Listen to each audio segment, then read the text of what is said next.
महाराष्ट्र सरकार के बजट सत्र का आज पहला दिन है। एक तरफ जहां विपक्ष सरकार को घेरने को तैयार है, वहीं दूसरी तरफ जरांगे पाटिल अब भी सरकार के सिर का दर्द बनी हुई है।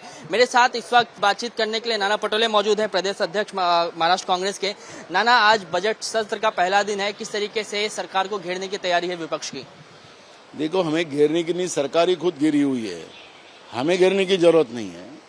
जरांगे पाटिल के साथ इनका जो मुख्यमंत्री की डायरेक्ट जो बातें चलती थी, क्या बातें हुई, वो मुख्यमंत्री ने जाहिर करना चाहिए और उसी में सब बात छुपी है।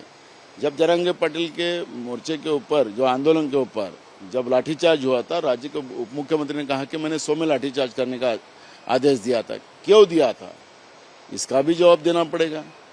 आखिर इतना दिन वो आंदोलन चलता रहा, तो चलाने के पीछे में क्या रीजन था, वो भी हमें बताना चाहिए। और इसलिए जिस तरह से, नहीं तो सरकार असक्षम है, सरकार में शक्ति नहीं है।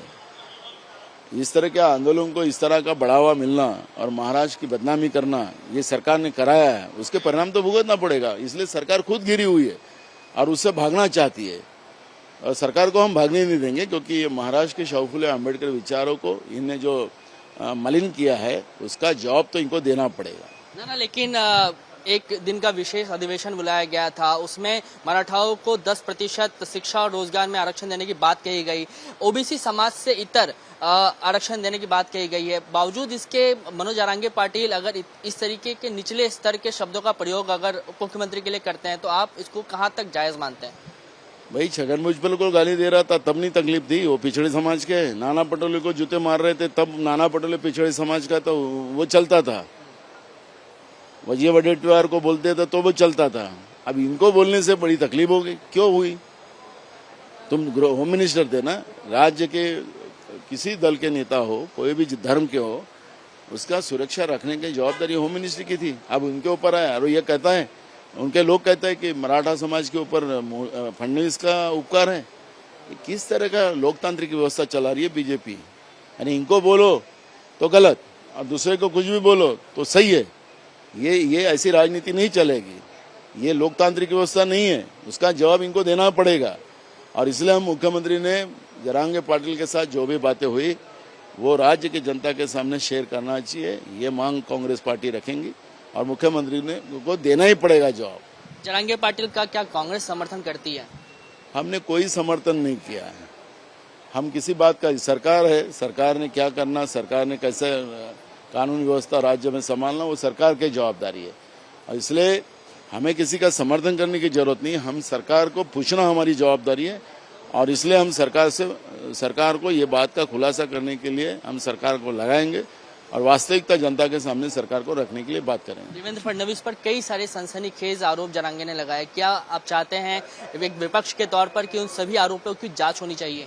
बिल्कुल होना चाहिए, क्यों नहीं होना चाहिए। राज्य में जो जिस तरह से ड्रग है, गुटखा है, जिस तरह से बिल्कुल बिंदास उसकी सब सप्लाई हो रही है, और महाराष्ट्र की सब जनता को ड्रग में डालकर उनकी जिंदगी बर्बाद करने का काम जो शुरू है, तो उसका तो जवाब देना पड़ेगा। जरांगे पाटिल ने जो बात कही है, तो भाई तुम जनता को ड्रग ही पिला रहे हो, नई पीढ़ी को ड्रग ही खिला रहे हो, तो ये जो जरांगे पाटिल ने जो बात कही है, तो उसमें भी कुछ ना कुछ सत्य होगा, इसलिए कह रहा होगा, इसलिए उसकी जांच हो, ये मांग हम करेंगे ना। एक अंतिम सवाल ये कि जरांगे ये कह रहे हैं बार बार कि वो अब सागर बंगले तक पहुंचेंगे, जो मुख्यमंत्री का निवास स्थान है। क्या लगता है कि सरकार की जो है कमी कहाँ रह गई? क्या कम्युनिकेशन गैप रह गया? इतना सारा तो सब कुछ किया गया, उसके बावजूद भी इस तरीके के सनसनीखेज आरोप और फिर ये कहना कि मैं बंगले पर आके बातचीत करूंगा। सरकार में तालमेल नहीं है। आपने देखा होगा, उस दिन मराठा आरक्षण बिल रखा जा रहा था तो विधानसभा अध्यक्ष भी डिस्टर्ब थे। नीचे में छगन भुजबल खड़े हो गए, मुख्यमंत्री खड़ा हुआ, पीछे के मंत्री खड़े हो गए।